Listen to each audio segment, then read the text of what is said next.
This is BankCents, the podcast that makes sense of all things banking.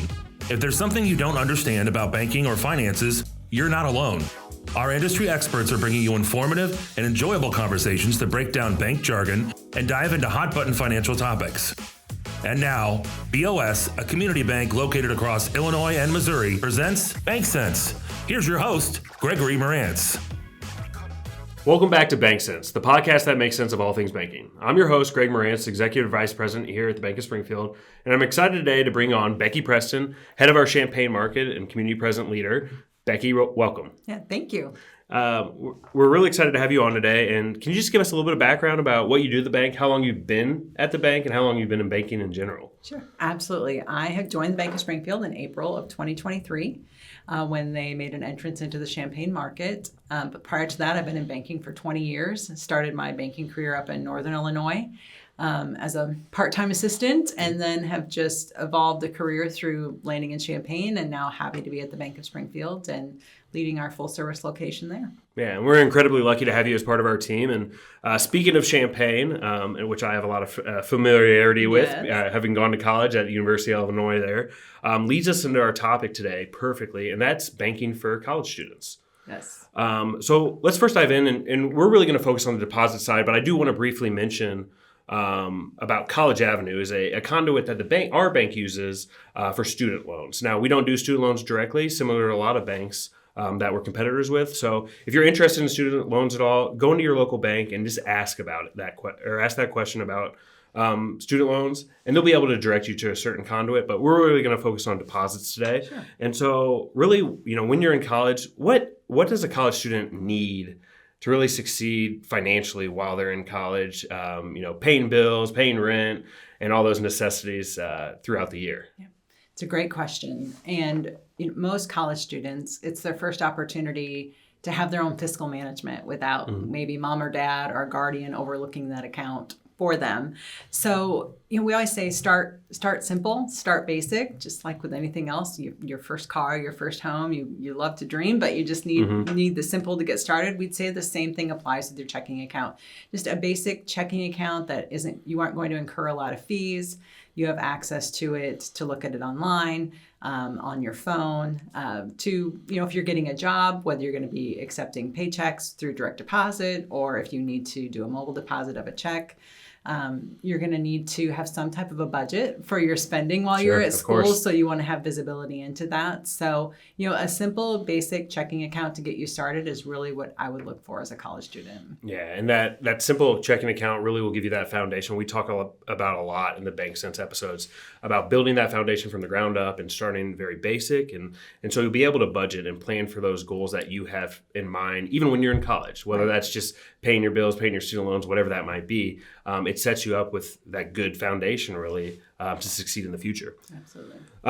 So moving on, you mentioned about, paying bills and ACHs. So when you're looking at those checking account, what features can you really look for, and what features would you recommend somebody ask about that you might need in a checking account?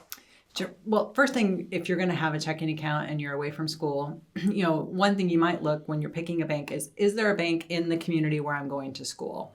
You don't have to have that, but it does add a lot of convenience if there is a location where you're at. In case you would need something, a location is great.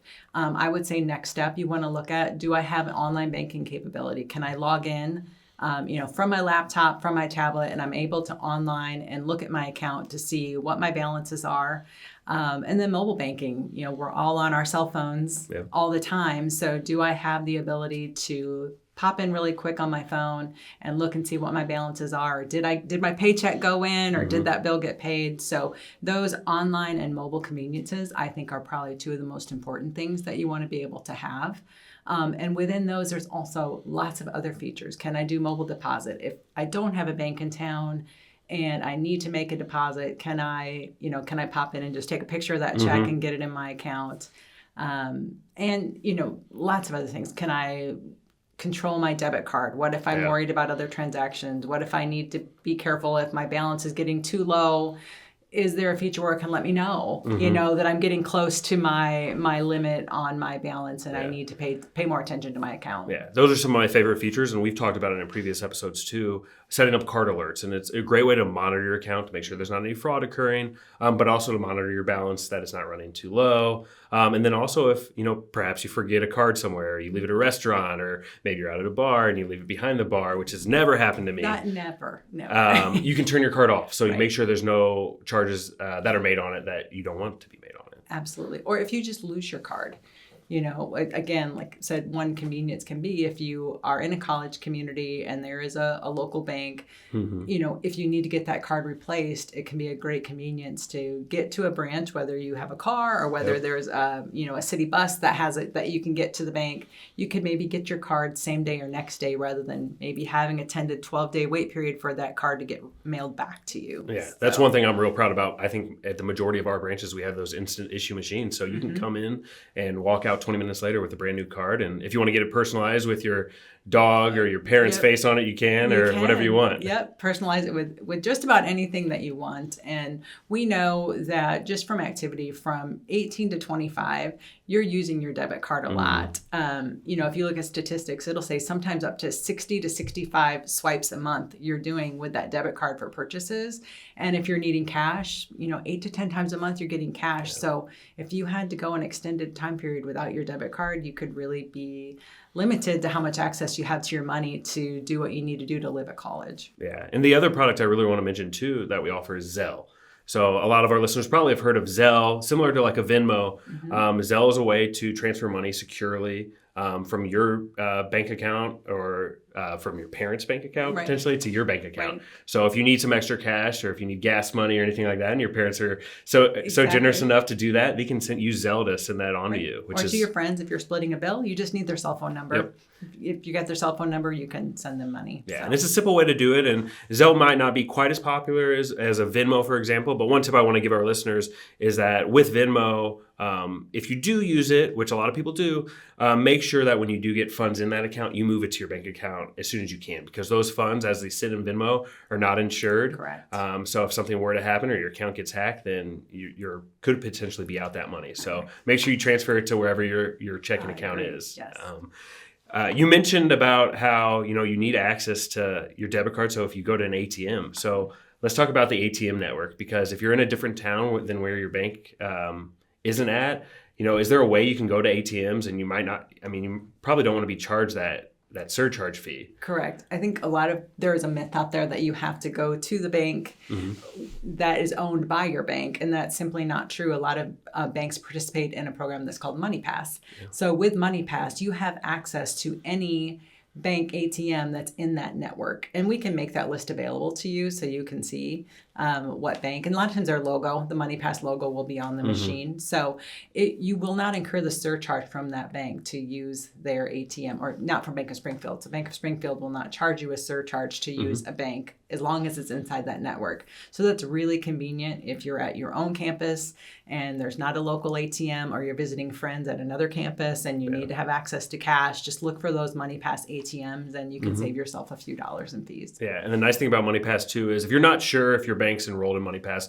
you can check their website. For us, go to bankwithbos.com, check our website. You can look at the back of your debit card. Yep. So the logo will be right on the back. And then they also have an awesome app that you can use too. And you type in the address where you're at, or you can search your current location, and it'll put up pins on where there's different ATMs that you can go and not get charged that surcharge. So it's a huge benefit and very helpful. Yes. So Becky, we really appreciate you coming on today. Is there anything else you'd like to add, or any other tips you can give to those college students out there, with their checking accounts, or any other tips just in general to help them succeed with their financial future? I would say that starting your checking account as a college student is a foundation to your financial future. So how you manage that account in college will matter in the future. So it's really important that, number one, you pick a bank and a banker that you like and trust, and that they'll work with you. And then also just use those tools to do good online account management of your account, because it really does set you up for success for those future transactions that you want to do after college. Yep. So I think it's just really important. Pick a great bank, use the resources, manage your account well, and just have a great time at college. Yeah.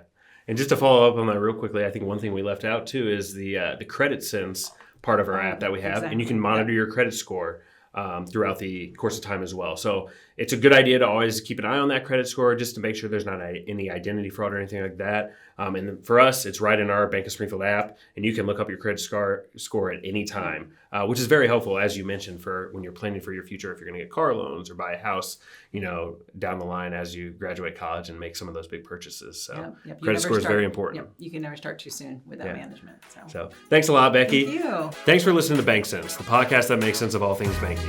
Until next time. Is there something about banking that doesn't make sense to you? Submit your questions to us on Instagram Messenger or by email, bankcents@bankwithbos.com. Or if you're watching this on YouTube, comment below. We're happy to give you our 2 cents on a wide range of topics.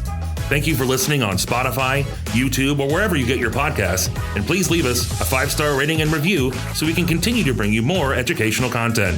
Thank you for listening, and we hope you join us on the next episode of BankCents.